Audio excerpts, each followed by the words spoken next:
I'm Ariana Bertolotti reporting from Oak Island, where I'll be covering the race for the Brunswick County Sheriff's Office.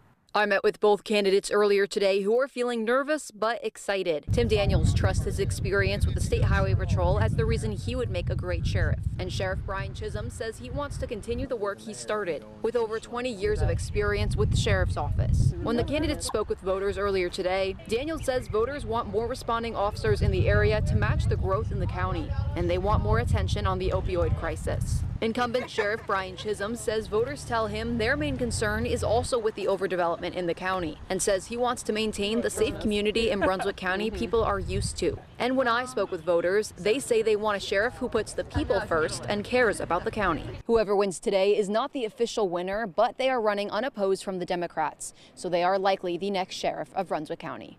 Reporting from Oak Island, Ariana Bertolotti, WECT News.